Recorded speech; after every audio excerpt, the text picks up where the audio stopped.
Wasn't that wonderful? Back from the break. I love doing things like that. One of the things that I'm doing here is using my triggers now.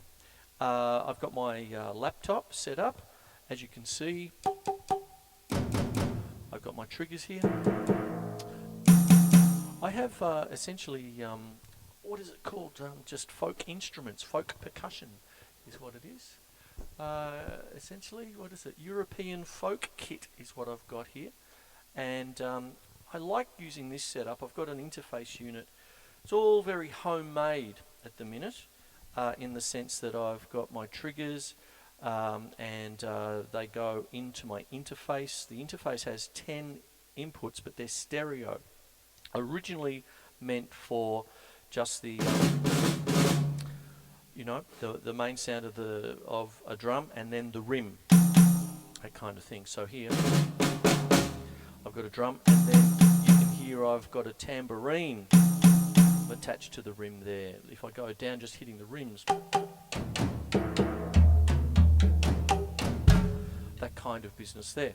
Now what happens is these ones over here are homemade. On previous episodes I've explained them. I don't have a trigger on every single thing, but that's okay.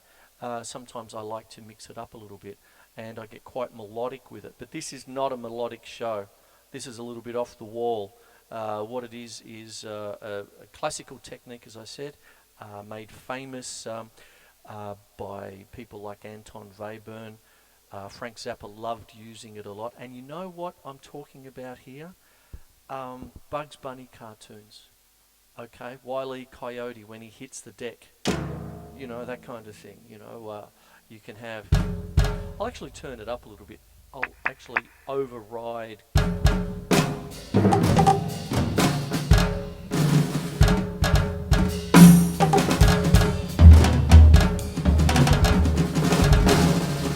I'll make the triggers a little bit louder than the drums. See? All these different sounds.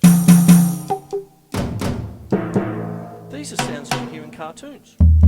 This is called in cinema Foley effect. Think Monty Python and the Holy Grail and the coconuts for the horse gallops and things like that. You know, it's Foley. Okay.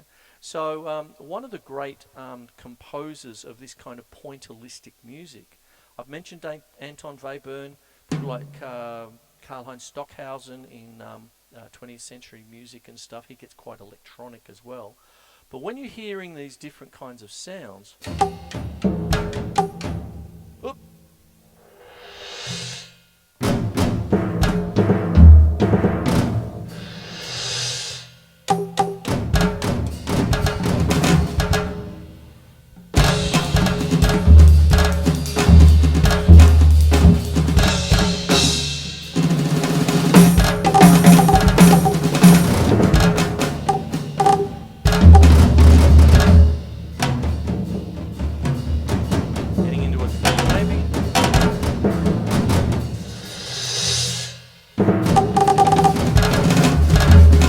someone's got to write this out. Did you notice that my hi-hat was splashing away evenly at a crotchet beat the whole time I was playing that? So,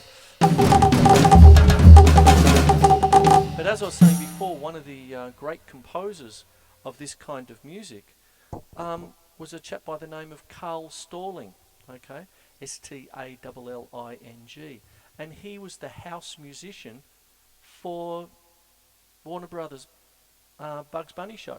Okay, so next time you see Daffy Duck get hit by a train and go and all that sort of stuff, the music that backs that up was written by Carl Stalling. Okay, so we all know it by watching an old cartoon. Okay, I love it. I grew up with it. So did Zappa. I mean, Zappa did all this crazy stuff, and then in his biography, he credited another great jazz composer in the jazz idiom who did this kind of stuff, Spike Jones. So what would happen with Spike Jones? He was just a humorous composer. You know, he'd be playing, say, a jazz thing.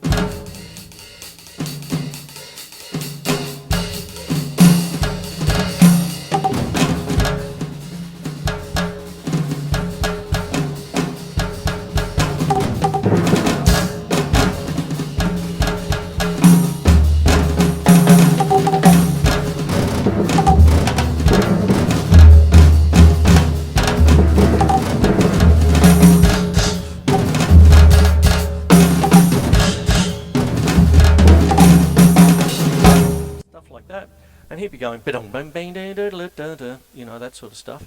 And you get vocals like car goes down the road and hits its horn, whack, whack, whack, you know, and the horn would be used, you know, that kind of stuff. You'd hear a door slam, you know, she slammed the door into my face, whack, whack, whack, whack. You'd hear it, you know, that kind of thing. It's beautiful music when you get into it. But most of us actually don't know we're hearing it because we're too busy enjoying the actual visual of the film. So the best example I can give you is to watch a cartoon-based thing. Watch a Bugs Bunny episode, and don't look at the screen. Just listen to the music and the, you know, suffering succotash, you know, like, you know, that sort of stuff. And that's really what I'm talking about tonight. Another thing that happens with this is stuff that happens in a classical format, but it also happens in a comedic aspect, is a technique called hocketing. And what hocketing is in just general classical music is that, let's say you have a stringed instrument, violins, and the piano player, composer, Beethoven, writes a long line, right? So it's like, it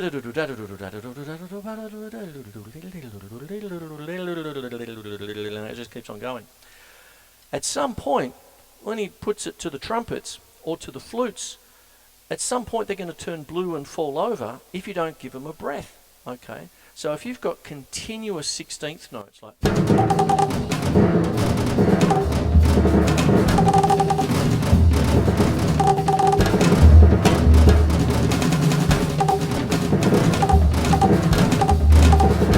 I can keep doing this because I can breathe and talk. I can walk, talk and chew gum at the same time. And what happens is that if you're playing any wind instrument, you cannot. So at some point, you're going to have to go over to you know, to the second trumpets or whatever. So when you're actually studying scores, does anybody do that in secondary school anymore? Study classical scores like I had to? Music history and lit, okay? When year 12 used to be called Form 6 in Victoria, HSC, pre-1991, and we had to study Stravinsky and Bartok and Mozart and Beethoven, people like that. And does that happen anymore? Well, anyway, back in my day, what happens was we used to study scores, and when you saw a line of violin, it would just be consistent 16th notes, semiquavers. 1 eana, 2 eana, 3 eana, 4 eana, 1 eana, 2 eana, 3 eana, 4 eana. You look up at the trumpets, and they're copying the violin. That'd be 1 eana, 2 eana, 3 eana, 4 eana, 1 eana, 2 eana, 3 eana, 4 eana, 1 eana, 2 eana, 3, trumpet 1, trumpet 2, trumpet 1, so they could go the way they went. Maybe not quite in such a dramatic fashion, but that's what happens with this. So, I hope you're getting something out of this show, and I will be back after the break. God, it's going to air, isn't it?